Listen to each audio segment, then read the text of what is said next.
What if I told you the story of the 300 Spartans didn't end when they died? Because 1 year later, 10,000 Spartans showed up, and this time they weren't there to make a heroic last stand. They were there to get revenge. And by the end of this video, you'll see how the Spartans didn't just fight back, they basically helped save all of Greece forever. So let's go back. A long time ago, Greece wasn't one big country. It was made up of many different cities, like Athens and Sparta, and they didn't always get along. But then a huge empire called Persia decided they wanted to take over Greece. And Persia was no joke. They had a massive army.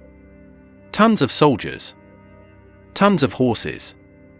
Tons of weapons. Their king was named Xerxes, and he thought Greece would be easy to crush.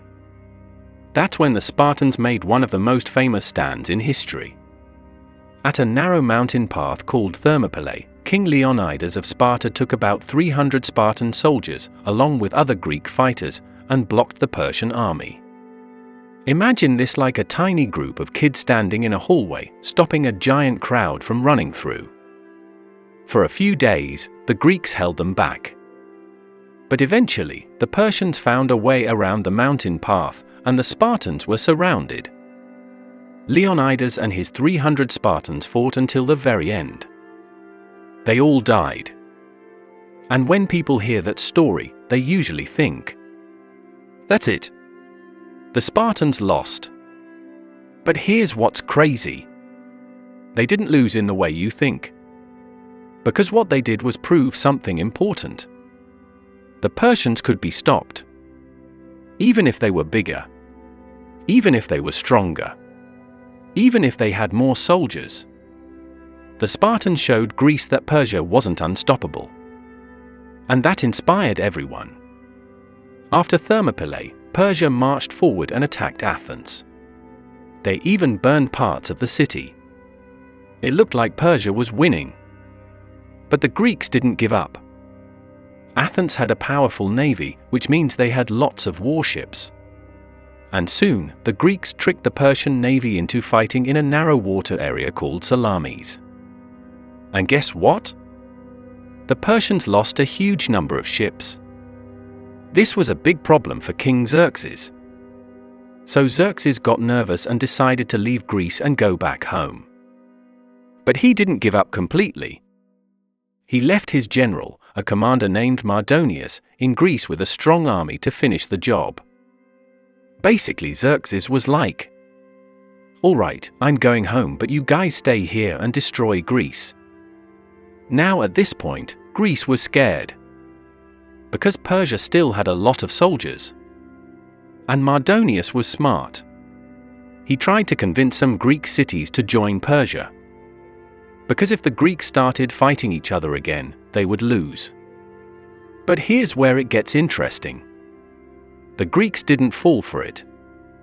Athens and Sparta realized something important.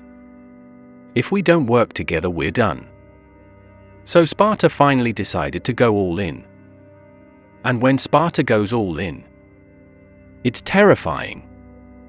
Instead of sending 300 soldiers, Sparta sent around 10,000 Spartan fighters, plus even more allies.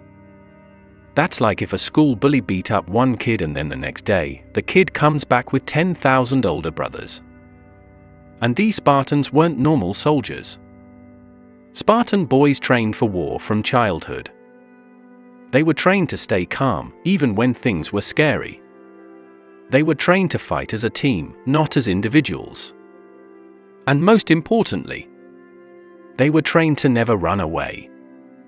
So this massive Greek army marched north, and they met the Persians near a place called Plataea. This was going to be the battle that decided everything. If Greece lost here, Persia would probably take over all of Greece. But if Greece won, Persia would be forced to leave. Now the Persians had something very dangerous: cavalry. Cavalry means soldiers riding horses. And horses are fast. They can smash into people and cause chaos. So the Greeks did something smart. They stayed near hills and rocky ground where horses couldn't charge easily. For several days, both armies just stared at each other, waiting.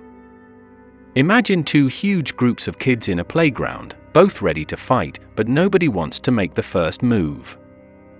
Then Persia started attacking Greek supplies. That means the Persians tried to stop food and water from reaching the Greek soldiers. And that was a huge problem. The Greeks were getting thirsty and tired. So one night, the Greeks decided to move their army to a better position.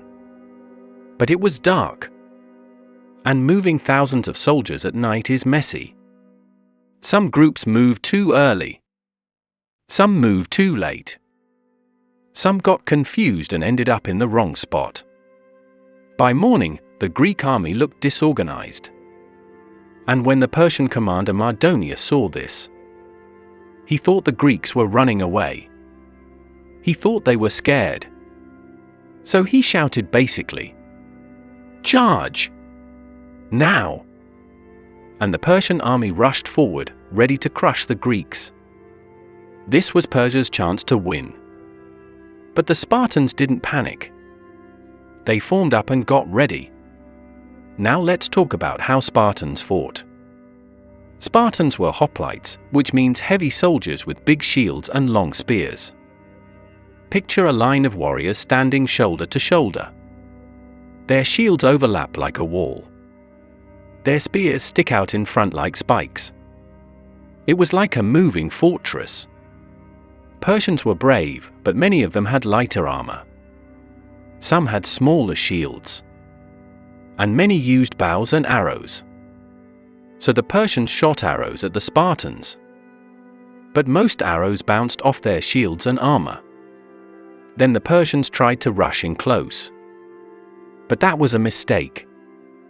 Because Spartans were best at close fighting.